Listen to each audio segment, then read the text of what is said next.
नमस्कार। BA part 1 प्रथम प्रश्न पत्र में हम गोस्वामी तुलसीदास कृत विनय पत्रिका के पद पढ़ रहे थे। उसी की निरंतरता में आज हम आगे का पद पढ़ेंगे। कल हमने जो पद पढ़ा था उसमें यही बताया था कि किस प्रकार भगवान ने अपने भक्तों की रक्षा की। आज का जो पद है उसमें भी विनय पत्रिका में जैसा मैंने आपको बताया था, हमेशा गोस्वामी तुलसीदास ने ईश्वर की भक्ति की प्रार्थना ही की है कि ईश्वर की भक्ति उन्हें हमेशा मिलती रहे। तो इसी से संबंधित यह पद है। आइए देखते हैं।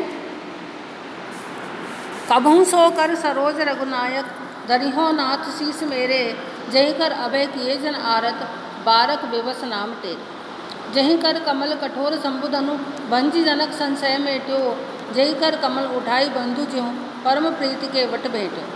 जही कर कमल कृपालु गीत कह, पिंड दई निज धाम दियो, जही कर बाल बिदारी रासहित, कपिकुल पति सुग्रीव गियो। आयो शरण सभीत विभीषण, जही कर कमल तिलक दीनो, जही कर गही सर चाप असुर हति, अभय दान देवन दीन।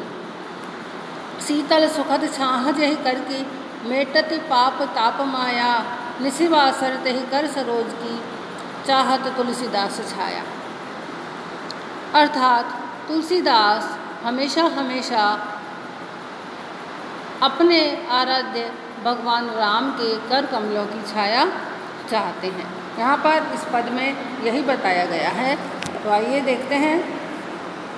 कबहू सो कर सरोज रघुनायक, धरिहो नाथ शीस मेरे, जय कर अभय किए जन आरत, बारक विवश नाम तेरे। गोस्वामी तुलसीदास कहते हैं कि हे राम, क्या कभी ऐसा होगा कि आप अपने कर कमल मेरे मस्तक पर रख दोगे। अर्थात मेरी यही इच्छा है कि आप अपने कर कमल मेरे मस्तक पर रख दो। जही कर अभय किए जन आरत, बारक विवश नाम तेरे। आगे तुलसीदास कहते हैं कि मैं आपके उन्हीं कर कमलों की बात कर रहा हूँ जो कि आपने उन भक्तों के ऊपर भी, बल्कि भक्त भी नहीं कहना चाहिए, ऐसे व्यक्ति जो कि विवशता के कारण, जिन्होंने केवल जिंदगी भर में एक बार आपका नाम लिया, उनके ऊपर भी आपने वरद हस्त रखा। तो ऐसे जो आपके कर कमल हैं, हे ईश्वर, क्या कभी आप उन कर कमलों को मेरे ऊपर भी रख दोगे।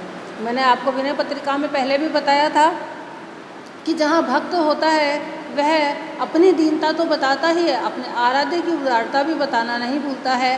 तो यहाँ पर भी तुलसीदास ने अपने आराध्य की उदारता ही बताई है और कहा है कि ऐसे व्यक्ति जिन्होंने केवल जिंदगी में एक बार नाम लिया और वह एक बार नाम भी विवशता के कारण लिया, कि फिर भी उनके ऊपर आपने कृपा की, अपना वरदहस्त उनके ऊपर रखा। तो हे ईश्वर, आप कभी मेरे ऊपर भी, हे राम, आप कभी मेरे ऊपर भी अपना वरदहस्त रखिए। जही कर कमल कठोर संबुधनु, भंज जनक संशय मेट्यो, जही कर कमल उठाई बंधु ज्यों, परम प्रीति के वट बैठे।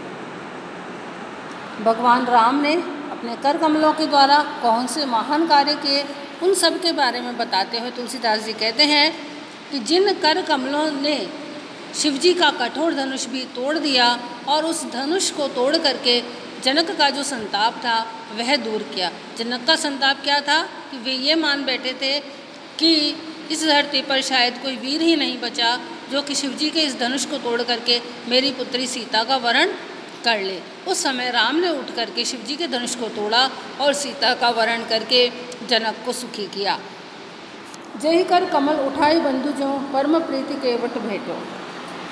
और जिन कर कमलों ने केवट के ऊपर कृपा की और केवट के ऊपर कृपा करके उसका उद्धार किया, उसे उठा करके अपने हृदय से लगाया।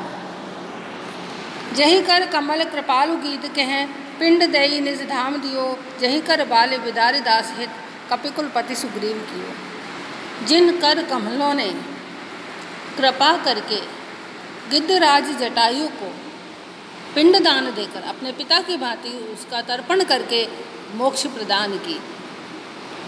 जैसा कि आपको पता होगा कि जब रावण ने सीता का हरण किया था तो जटायु जो था, गिद्धराज जटायु जो थे, उन्होंने रावण से युद्ध करते करते अपने प्राण दे दिए थे।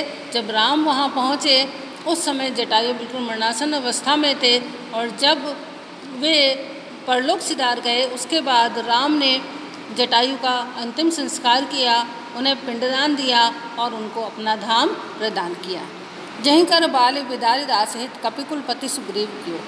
और जिन कर कमलों ने अपने दास के हित, अपना दास यानी सुग्रीव के कारण बाली को मार दिया, बाली का संहार किया और वानरों का राजा सुग्रीव को बना दिया। क्योंकि बाली और सुग्रीव दोनों में शत्रुता थी, उसके कारण सुग्रीव अपने आप को बहुत ही प्रताड़ित महसूस करके साम्राज्य से बहुत दूर रह रहा था। वह उस साम्राज्य में जा भी नहीं सकता था, लेकिन राम से जब मित्रता हुई तो राम ने अपने दास के हित में अर्थात सुग्रीव के हित में बाली का वध किया और बाली का वध करके वानरों का राजा सुग्रीव को बना दिया। आयो शरण सबीत विभीषण जही कर कमल तिलक कीनो, जही कर गही सर चाप असुरहति अभय दान देवन दीनो। और विभीषण के भय के कारण, विभीषण किसके कारण आया? भय के कारण, अपने भाई रावण के भय के कारण, क्योंकि रावण ने उसे निष्कासित कर दिया था। और रावण ने जब उसे निष्कासित किया तो विभीषण राम की शरण में आया। शत्रु का भाई होने के बावजूद क्योंकि वह राम की शरण में आया, राम ने उसे न केवल अपनी शरण में लिया अपितु उसका राज तिलक भी किया। राम चाहते तो लंका को अपने अधीन कर सकते थे, लंका का राज्य खुद कर सकते थे, लेकिन उन्होंने ऐसा नहीं किया क्योंकि वे दयालु हैं, वे उदार हैं। इसलिए रावण का वध करने के उपरांत विभीषण को ही राज्य देना था, इसलिए उन्होंने विभीषण का राज तिलक कर दिया। जहीं कर गही सर चाप असुरहति अभय दान देवन दीनो। और जिन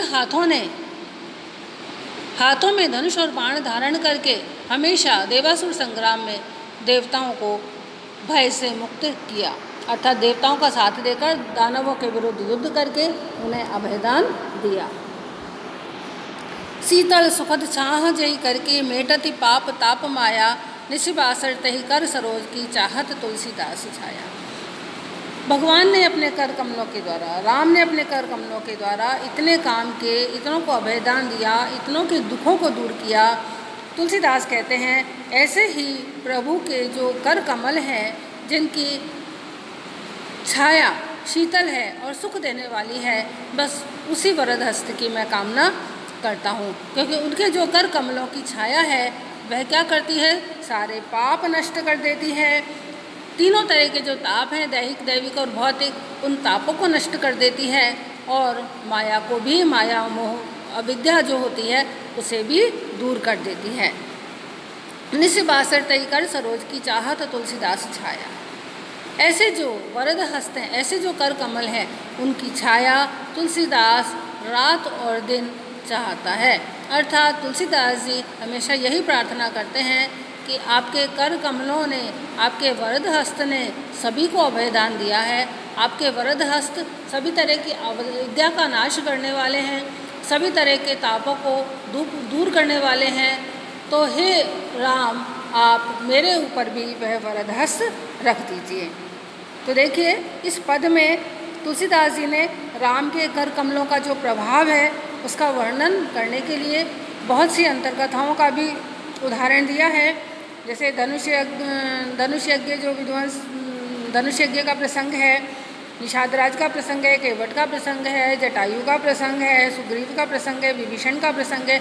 इन सब के माध्यम से बताया है कि राम ने अपने कर कमलों से कितनों का उद्धार किया है। इसी तरह से उन्होंने यहाँ दैहिक दैविक और भौतिक तीनों तरह के तापों को दूर करने का जो एकमात्र उपाय है वह यही बताया है कि जब ईश्वर कृपा करते हैं तभी जाकर के तीनों तरह के ताप मिट सकते हैं, और तभी ये जो माया मोह के बंधन है, जो दुर्बुद्धि है, जो अविद्या है, उसका नाश हो सकता है। तो यहाँ पर इसी बारे में तुलसीदास जी कहते हैं कि ऐसे वरद हस्त की छाया की मैं हमेशा से कामना करता हूँ। अलंकारिक दृष्टि से यहाँ पर उपमा, रूपक, अनुप्रास आदि अलंकारों का प्रयोग हुआ है। धन्यवाद।